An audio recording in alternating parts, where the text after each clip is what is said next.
Now, some may ask, what is Freemasonry?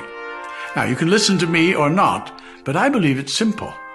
Freemasonry is the very measure of a man. Look in every city and town in America, and you'll see, right out in the open, a building adorned with the square and compasses. Think for a moment.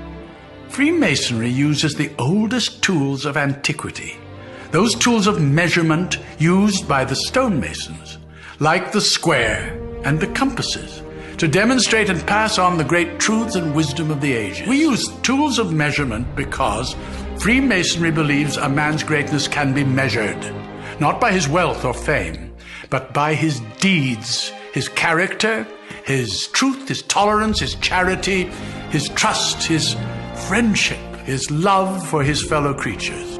It's been said that human happiness comes from the smallest of improvements. So he that can effect positive change, even by a simple kindness, adds wealth to the common stock of humanity. Freemasonry therefore believes greatness can be seen in a man's positive effect in the world, and that to do good is the best way to glorify God. Where the roots of Freemasonry began, no one can say for certain. They're hidden in antiquity, and perhaps that is best, at least for me. I became a Freemason in the Age of Enlightenment, a time much like you now live, a time of great light, where science had changed the way we live. I only wish that the moral sciences could do the same, because it seems to me that the great religions of the world all provide a moral compass to their faithful.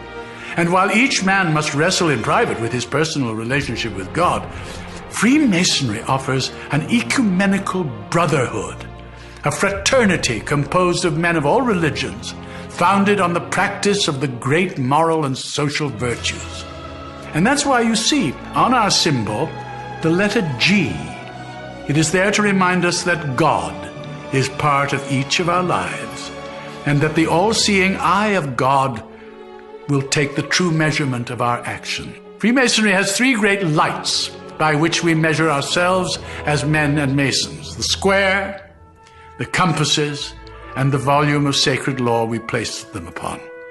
That sacred book, one revered by the individual mason, is where we take our oaths, lay the foundation of our lives.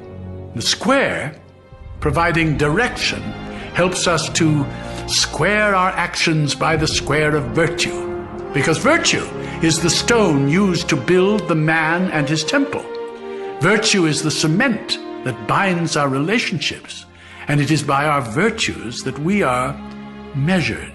The compasses are the tools of our conscience. We learn by the compasses to circumscribe our desires and keep our passions within due bounds with all mankind. The compasses create a circle, the precise circumference required to keep tradition and revelation, principle and creativity in balance. Now, as to the great secret of Freemasonry, it is actually found in the unconscious of each person. It is discovered by each individual for himself, Mason or not, as he comes to know himself and finds the road that takes him to his city.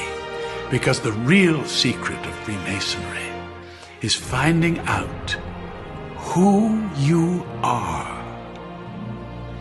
The Mason square doth clear the air of folly and deception. The rule is straight, the angle clear, for greatness has direction. By the compasses abide the points within so far and wide. No pleasure sway nor profit tempt these bounds of Mason pride. Greatness, what your virtues are. Good deeds practiced wide and far. And that secret of Masonic love is learning who you really are. For the great book knows what man can't hide, a life that's measured from inside. And on that book, that oath we took, and we will break it never, but stand by this, and this, and this, forever and forever.